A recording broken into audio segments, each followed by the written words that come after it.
Hello and welcome to the Employment Law Pod from Boyce Turner. My name's Andy Whittaker, I'm a partner in the employment team, and today I'm joined by my colleague and fellow partner in the team, Helen Goss. Hello everybody. Hi Helen. So as ever with the Employment Law Pod, we like to look at recent cases, news stories, things in the press, anything that's related to employment law that we think might be of interest and we fancy a natter about. And today is no different. So what are we going to be talking about today, Helen? Well, Andy, there is only really one thing that we can talk about, and that's the Scottish case. And you'll all know I'm not referring to the Scottish play Macbeth, but the case that's just come down from the Supreme Court, which has decided the definition of a man and woman under the Equality Act 2010. Yes, if we're being technically correct, the For Women Scotland Limited versus the Scottish Ministers of 2025. Exactly. So that's the case that we're talking about. So essentially that case started off coming from a dry piece of Scottish legislation in 2018, but has gone all the way up to the Supreme Court, which is the highest court in the land, and has resulted in a ruling that under the Equality Act, the definition of woman or man means biological sex a person is born with. In some respects, it's quite a narrow ruling because it's considering particular definitions under one piece of legislation.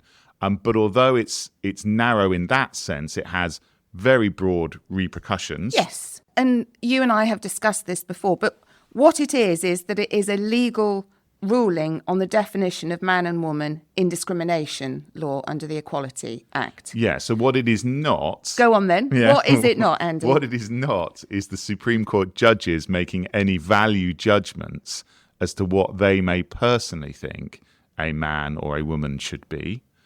They are simply looking at the legislation as it was drafted and trying to work out how the legislation works best, or put it in another way, does the legislation work if you read male or female to mean anything other than the biological sex that you were born? But notwithstanding the fact that it's not a value judgment, which, as you absolutely rightly say, it isn't, it has caused a lot of argument and upset, misinformation and confusion as to what's actually going to happen next, particularly for the transgender community in the workplace and other single-sex designated areas. And the judges were very, very clear in their judgments and were at pains to point out that this should not be seen as a victory by one side over another. It is this very narrow decision, but of course that's not how it's been perceived or presented in many circumstances. Yeah. Well, look, let me just sort of talk about how we got to this point. Sure. And then, if that's okay with you, Andy, I'll hand over to you to deal with the transition of the case through the various courts. Yeah. So essentially, the Equality Act 2010, which as employment law and HR practitioners, we deal with on a daily or several times daily basis. But strangely, now that we reflect back, it doesn't actually define what a man or a woman is, other than to just refer to male or female, which doesn't really take us any further in terms of what is a male or a female. Yeah. So running in a parallel level is the Gender Recognition Act 2004. So that predates the Equalities Which is Act. an important point, yes. And it's one of the points that was made in the case. Yeah. So what that provides is that a person living in a gender which is different from their birth gender may apply for a gender recognition certificate, or a GRC, as we quite often refer to it as. Now, to get a gender recognition certificate, there is quite a lot of hoops to jump through, in that there has to be medical evidence and then an assessment against various criteria, which often include an assessment as to whether someone has gender dysphoria, whether they've been living in that sex for 2 or more years, and whether they actually intend to do so forever, to death. Once a certificate has been issued, then that person's gender, to use the terminology from the legislation, becomes, for all purposes, the acquired gender. Yes, for all purposes. Yes, for all purposes.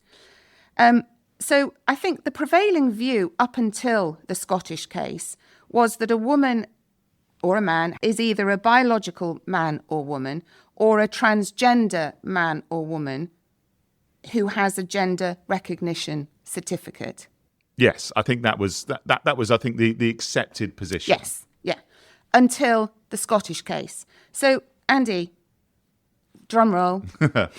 Yeah, so the genesis of this was around some, as you said, some legislation in Scotland around trying to produce certain ratios of male and female attendance or representation on boards.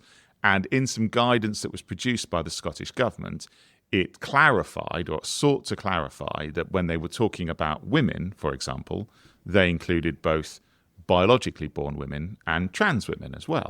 Trans women with a gender recognition certificate. Exactly. So that they would be counted towards that ratio. Yeah. Okay.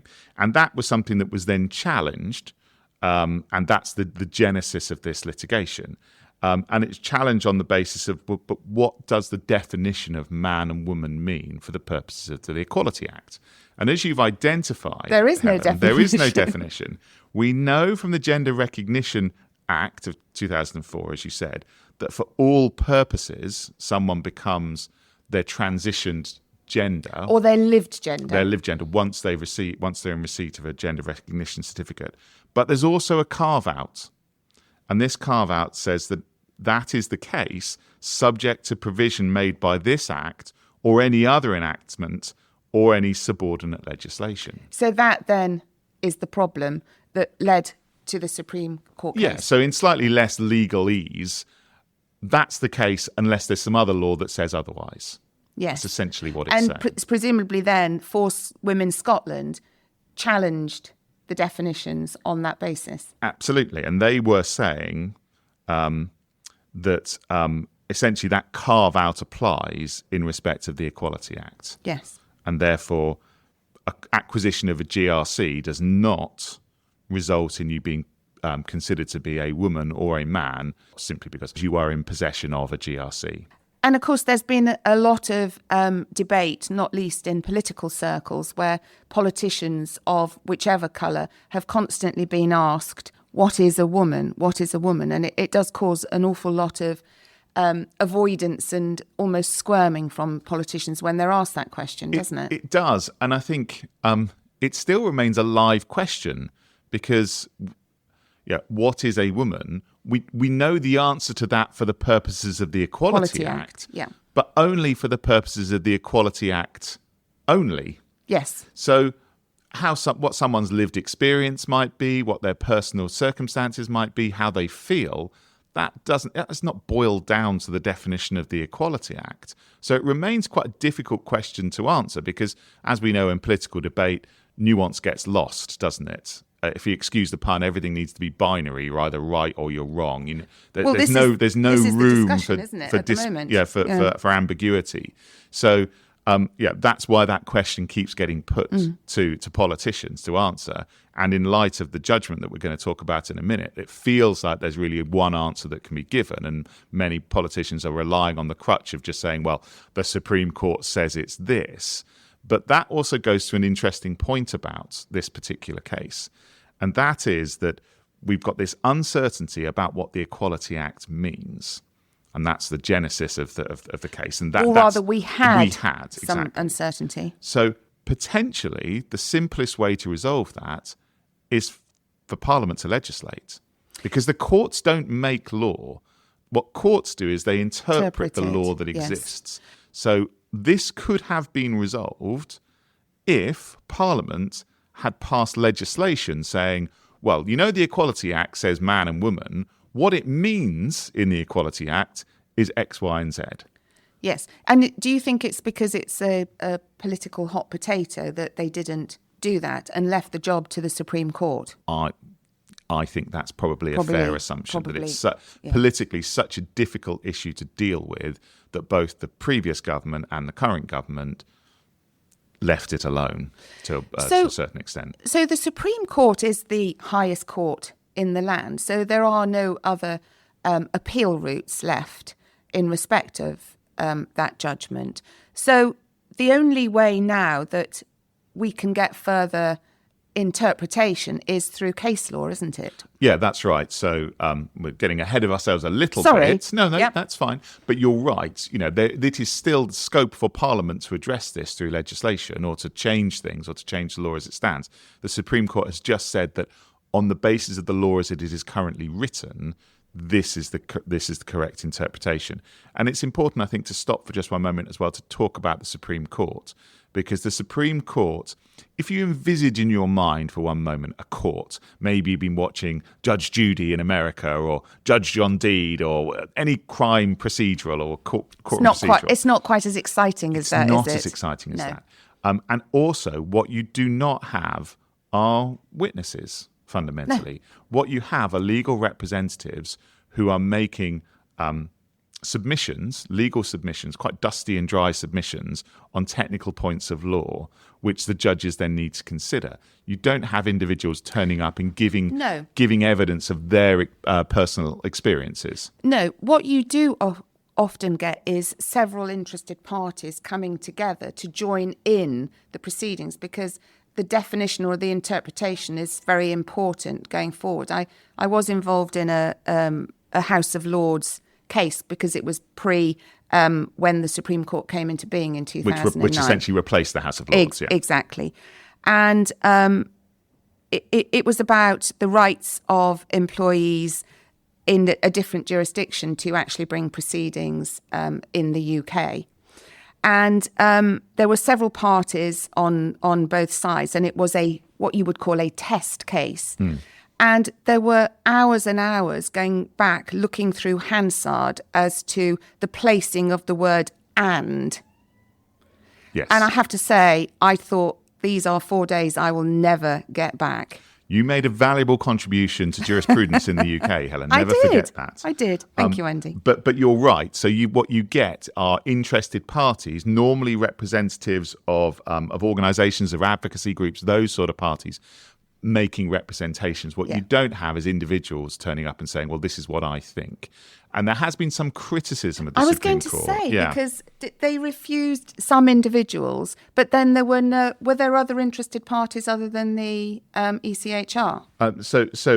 There was an opportunity for advocacy groups and others to come forward and make representations. Amnesty did, for example, the Scottish government did. So there's scope for representations to be made. What did not happen is you didn't have individuals, so for example, trans individuals who wish to share their own views and opinions or experiences.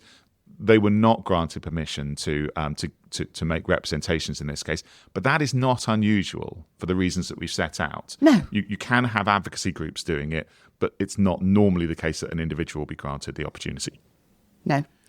Okay, so having said all of that, let's actually have a look at the decision of the Supreme Court. And as is the case, it's an appeals court, so there have been previous decisions that have been made on this. And the decision prior to it reaching the Supreme Court was at the Inner House of the Court of Session in Scotland, which concluded that, for the purposes of the Equality Act, if you do receive a GRC, then that is included in those for all purposes. And that must have been as evidently what Parliament intended when it drafted the Equality Act, because don't forget that followed the Gender Recognition Act. So what you're saying is that the view of the Scottish court was that if you're born female or male, and if you have a gender reassignment certificate, then you are a man or a woman. Yes, because that must have been what the Equality Act intended when it was drafted. Yes. That's evidently what the intent was. Yes. It did recognise that gave rise to some peculiarities and difficulties in interpreting the Equality Act, but nonetheless concluded that that was the conclusion that it reached. Supreme Court then. So application made to the Supreme Court. And the appellants, so the people appealing to the Supreme Court, said that, amongst other things, the Equality Act would be unworkable if a man could become a woman or vice versa by simply having a gender recognition certificate. It can't work. There are sections of it that don't really work properly. So, for example, just to give you an example of how that might be the case, If you are a trans man, so therefore you are someone who was biologically born a woman but now identify as a man, if it were the case that acquisition of a GRC meant that you are now classed as a man for the purposes of the Equality Act, the legislation in the Equality Act that protects or provides protections to individuals who are pregnant or who go on maternity leave are afforded to women. Mm-hmm.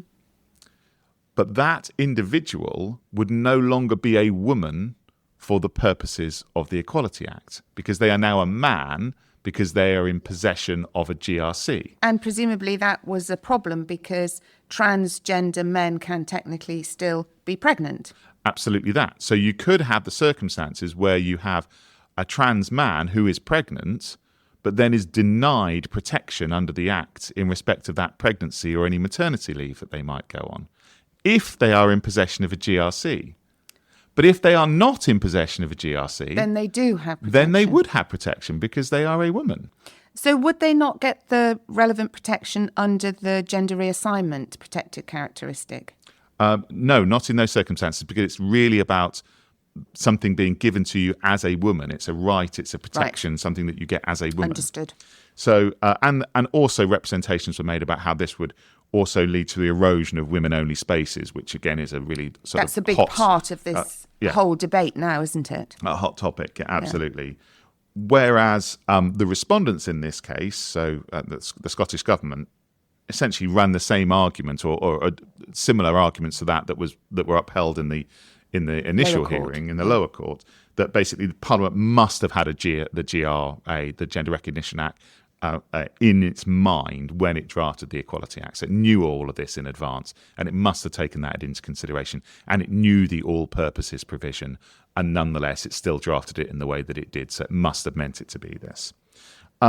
So what did the Supreme Court conclude? Well, in an 88-page judgment, which is very clear and detailed, as an 88-page judgment would be, the judges found unanimously that for the purposes of the Equality Act, then your gender is how you were born. And the acquisition or otherwise of a GRC does not affect that for the purposes of the rights emanating from the Act. Yes. And as we said at the very beginning, that is a legal reasoning and a legal outcome. It's not a value judgment. Yeah, exactly that. And it held essentially that the carve-out applies, so that carve-out that we spoke about previously, so that the all purposes doesn't apply here because the carve-out applies.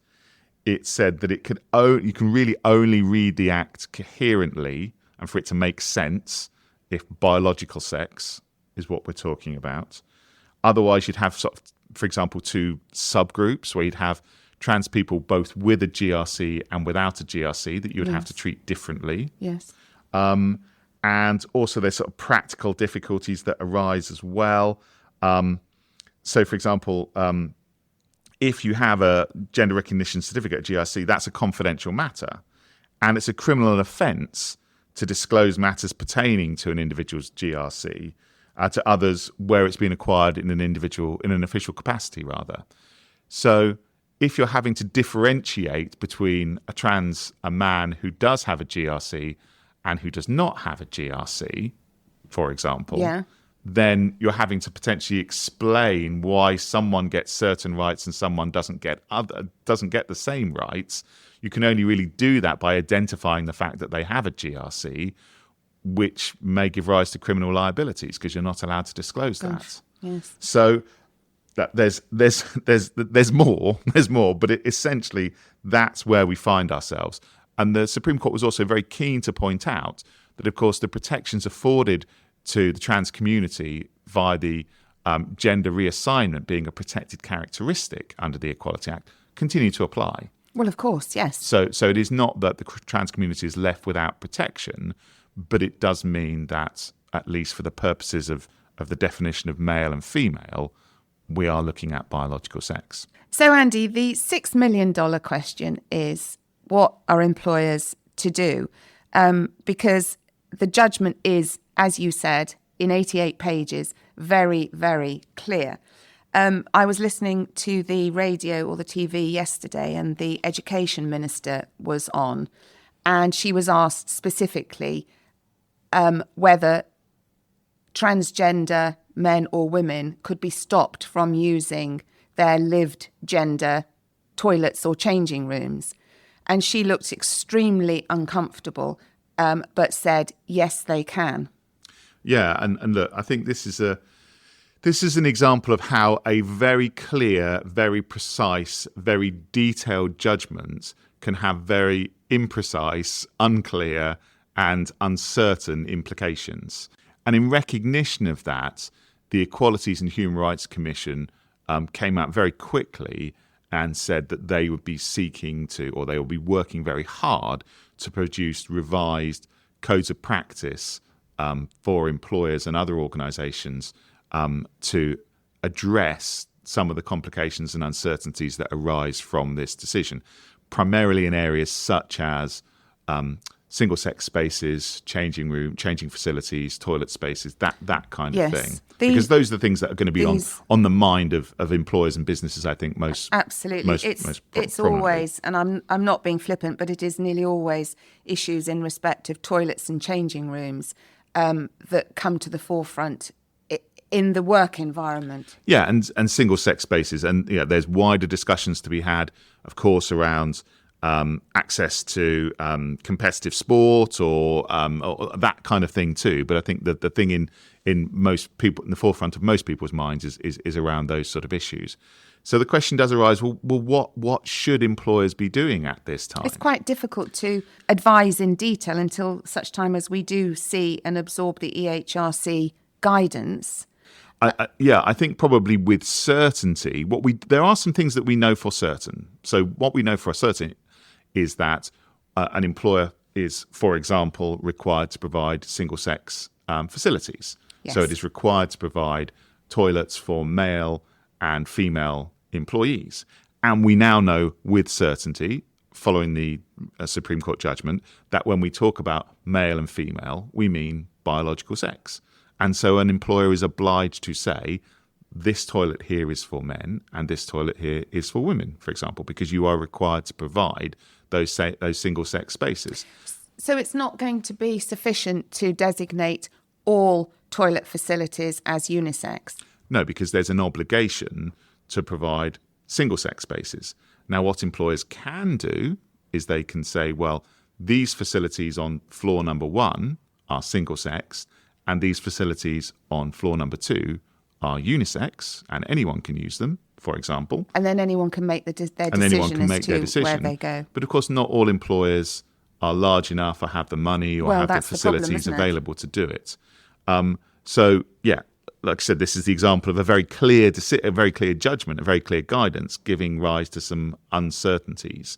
But yeah, you would need to provide those single-sex spaces. And if you do not have a unisex space, then in theory, yes, a trans woman would need to continue to use the male toilets, and a trans man would need to use the women's toilets. That gives. I've already referred to the problems around potentially outing your colleagues as well. That is a real issue because not everybody in a workplace will know the biological sex of their work colleagues. And we know that the trans community is a historically vulnerable one. So this does remain quite a challenging issue to address. You're right that we can wait, and we are anticipating receiving updated advice from the EHRC in the next few months that will give some further guidance and clarity towards employers about what they should and shouldn't be doing. But, the strict answer to that question about toilets and changing facilities and that kind of thing now is, following that clear decision by the Supreme Court, is that those facilities need to be provided on a biological sex basis. In terms of what we know that you can do is to provide training on inclusivity and tolerance, as well as zero tolerance in respect of discrimination, whether that's to transgender people or indeed any other protected person, and look to provide support for transgender employees who are going to be affected by this decision, particularly if it's an organisation where there is a serious risk that transgender people may be outed when they're not already out in their workplace. Yeah, I think so. Ultimately, the Supreme Court was being asked to make a binary decision. Yeah, male or female, does it mean biological sex, or can it be altered by the GRC?